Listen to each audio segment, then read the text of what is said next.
pimpinan. Yang pertama adalah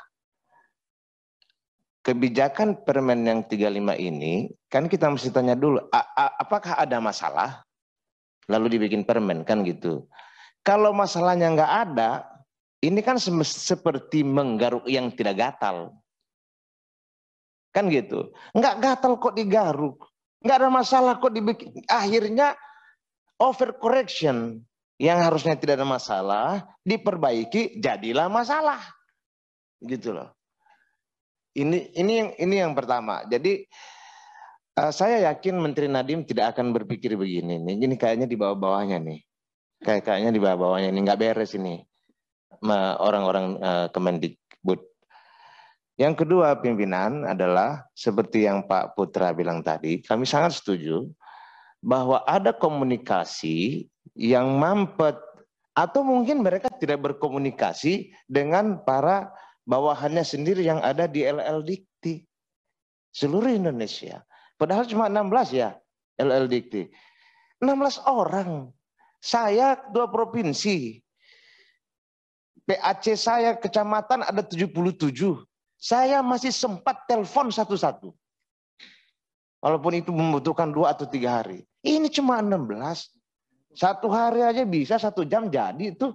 Teleponin aja satu-satu. Gitu.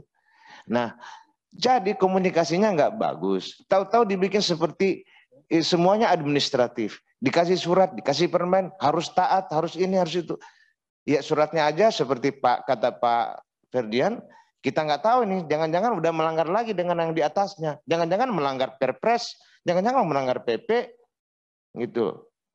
Kalau misalnya ada yang melanggar kan bisa di judicial review, ke MA, nanti ke Mendikbud lagi yang repot. Cuma apakah ini hanya urusan yang seperti administrasi belaka kita akan, ini lama ini, kita akan sibuk dengan yang begini nih. Padahal ini hanya perlu sebuah kebijaksanaan dari Kementerian Pendidikan. Hanya kebijaksanaan yang dibutuhkan dari mereka. Mereka mesti menghargai 16 profesor yang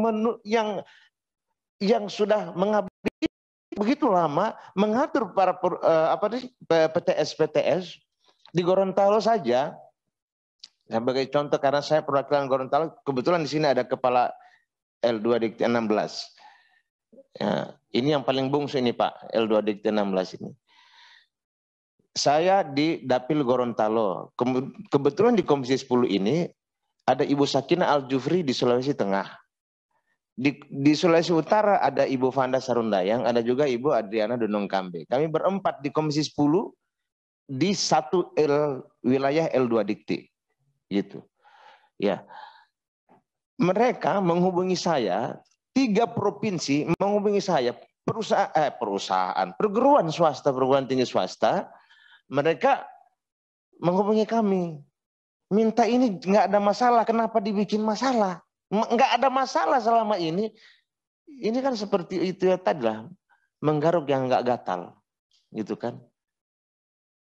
Ya, kita kalau boleh pimpinan di kesimpulan rapat kita nanti, kita harus mengundang Sekjen Kemendikbud untuk menjelaskan ini. Harus sejelas-jelasnya. Nggak boleh dia cuma ngomong ke Pak Ibu Kepala DKI, lalu kita mendengarkan dari dia, emangnya kita ini DPRD? Gitu. Mesti dia yang datang ke sini, undang, jelaskan. Apakah ada ini pasal-pasal yang kita akan lihat nanti, apakah ada pasal-pasal melanggar aturan di atasnya. Jadi pimpinan, saya memahami psikologi bapak-bapak kepala L2 Dikti. Ada banyak sekali yang di kepalanya, tapi tertutup oleh perasaannya. Kan gitu.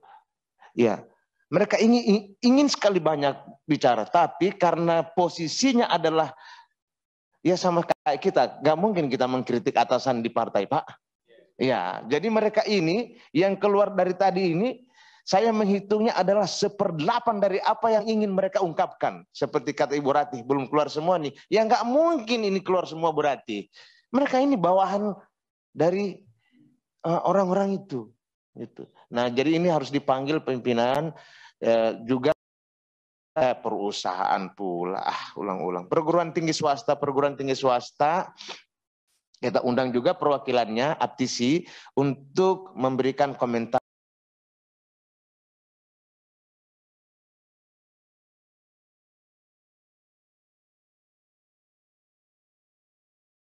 Adalah Aptisi. Jadi itu harus diundang lagi. Saya pikir ini ada Aptisinya, tapi ternyata cuma L2 Dikti aja. Harusnya Aptisinya ada, supaya jelas kepentingan mereka kayak apa, dan kita harus melakukan sesuatu untuk kepentingan mereka. Jangan seperti yang dibikin oleh kementerian sekarang yang di bawah sekjen yang baru ini. Seperti tidak mengerti dunia pendidikan perguruan tinggi. Gitu. Tiba-tiba bikin suatu aturan yang orang-orang kaget gitu, dan tidak dikomunikasikan pula dengan baik.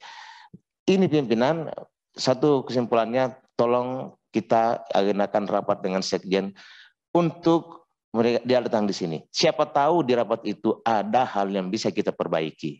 Siapa tahu. Karena niat kita sama-sama, Pak. Ibu juga niatnya baik, mungkin kita juga niatnya baik. Jadi kalau misalnya ada hal yang bisa kita perbaiki di permen ini, ya itu lebih bagus. Terima kasih. Assalamualaikum warahmatullahi wabarakatuh.